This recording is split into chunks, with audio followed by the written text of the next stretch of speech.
Potentially a controversial video to say the least. I went back and forth for quite a few weeks debating whether or not I should even make this video. I feel pretty strongly about it. I'm hoping people can take this in the right mindset and not kind of overblow anything I'm about to go over here. I don't want this to be very polarizing. My intentions of this is not to get people to directly skip certain days. Like, I don't think that's important or smart in any way. I'm just giving you guys a kind of general overview from my perspective, a trainer's perspective. Again, been doing this for a long time. I do the same thing you guys do. I work out Monday through Saturday with no exceptions. And I want you guys just to have more knowledge or just a deeper look into kind of what I'm thinking when I'm writing these workouts and kind of the whole basis behind Core 4. Keep in mind, at the end of the day, I made this video based off of the 7 focuses ranked least to most, and overall longevity is how I phrased it. So I took the mindset of, we're all aging. At the end of the day, I think, that's kind of what we all care about is, being able to do things as we get into our later decades. And this isn't necessarily like, your fitness level. Like, I don't want to get anybody confused. Like, I am prioritizing the overall longevity of the focuses. Again, that's not to say that you don't care about some of these focuses that come in at 7, 6, and 5 for aesthetic purposes, or you're trying to complete a certain event, or you just want to simply, for whatever reason, you took a liking to it and you want to get stronger. Like, none of that's bad. So again, I don't want this to go super polarizing. I can already see the comments coming in. Should I skip this day? Should I not skip this day? And the one thing I will say is, like, as we go through this and I finish this video, probably gonna be a little bit longer. Apologize. I will say right at the top, in terms of like, hey, I can only come Thursday or Friday. Which one should I do? That's where I kind of want this video to kind of take place in terms of like, I'm not necessarily focusing on either of those 2 days. So, push comes to shove, I should hit this one over this one. Do you know what I mean?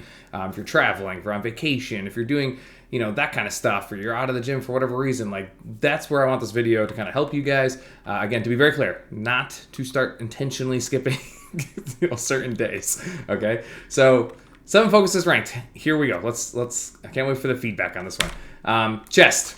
Right out of the gate. This video was not very hard for me to make. This list was not very hard for me to make. I only had like a little bit of a problem right in the middle, and I'll go over that when I get there. But this is pretty obvious. Chest is, again, valuable for aesthetics and maybe fitness purposes. If you're trying to complete something like the Urban Legend, or you're doing a push-up test, or whatever it is, a certain baseline coming up. But in terms of all 7 focuses, it's easily the lowest on the longevity scale. There's not really anything directly correlated to chest or anything we do that correlates to a longer lifespan. So although pushing can be important in certain aspects of your life, it's pretty irrelevant. You go through your day-to-day life, count how many times your 50-pound chest press is really doing much for you. But again, it's cool nonetheless. It's probably the most popular day in the whole world of fitness because it's just enjoyable and it's easy and it's fun to see the progression through it. But pretty easily 7 is chest.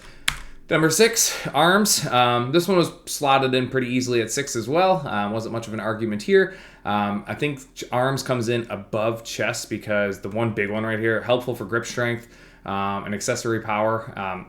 It's a direct correlation to grip strength. And grip strength is so important, not only in your lifting life and your fitness life, but also as you age. Like my mom comes in, like she just got a T-score below 1 in her wrists. That's a lot of that could be prevented if she just did a little bit of strength training as she was getting older, or really any time in her life. Something as simple as like open this jar. I can't even tell you how long I've been opening jars for people. So like, little stuff, right? Like that's, it doesn't sound like a lot, but it's more than you can say for chest. So, arms come in again, not really, I wrote right there, not really a driver of overall longevity or fitness either. Again, the isolated movements doesn't really do anything for you in terms of longevity. So 7 chest, 6 arms. Now 5 through 1, I think, is where we make a pretty big turn. So 5 through 1, like we make a big jump into, I think all of these are super important. And I can tell you right here at number 5, the shoulders, I could have very easily put this one number 4. I went back, this is that one little piece where I had a little bit of friction. I went back and forth on 5 and 4 for a couple minutes. I didn't really know. I think it's easy to say that 5 could be 4 and 4 could be 5. So it's kind of more like individual question. Maybe it depends on your situation, maybe some injuries, maybe you've been struggling with it for quite some time. Maybe it's just a glaring area of improvement for you. So take this one with a little bit of grain of salt here. 5 or 4, you switch them either way you want. But shoulders is huge, right? Mobility, overhead function, daily activity support, and injury risk associated with aging. Those are the first things that popped into my mind. You fall down a flight of stairs, you trip and fall, your ability to break your fall, make sure your shoulders are strong enough to do so. The ability to get up and off the ground and stabilize for it. Something as simple as getting out of a chair, like having your shoulders stabilized. Like your shoulders do so much in your day-to-day life. It's kind of laughable compared to 6 and 7. So shoulders is a big one. Like I said, it could be number 4. Number 4, I put as full body. Now I put full body here, and I even put in quotes. I hate the word functional, but it's real. Like, it builds functional strength. Like, functional strength is your day-to-day movements, your ability to pick up your dog. Maybe your dog doesn't have a collar and it runs away, and you go to grab it, and you have to literally pick it up, picking up your children, pushing a stroller with a kid. I have a kid, so it's easy to relate. Like, when I'm going through the mall, or I'm going through Target, or I'm going through here, like, everything you do with a child is like the opposite of isolated lifting, right? Like, you're changing planes of motion, you're moving weight through different planes of motion, you're constantly rotating your spine and flexing at your knees and your hips, and like, it's nonstop. And full body, especially in our setting, is always random. It's got complex lifts to it, it's got a lot of the Olympic stuff to it. We do a lot of weird transitioning and the jumping, and like, it's kind of like, I've always left full body as a question mark. And I think a lot of people view full body as like cardio in our gym, and that's not necessarily true. I fill it in with a lot of blanks of where we're like, all right, we haven't done this in a while, we need to do this, or this is coming up. It's a great opportunity based off the focuses around it to fill in. But full body also is an opportunity to work on movement efficiency, which I did want to touch on that. I'm glad I wrote it down. The movement efficiency is like your ability to fluidly go from like A to B, right? And what I mean by that, here's a good example I had as a kid. I grew up, pretty much I lived on the hardcore. I played basketball a lot, and my best friend played hockey a lot. And both of us did that pretty much all the way to college.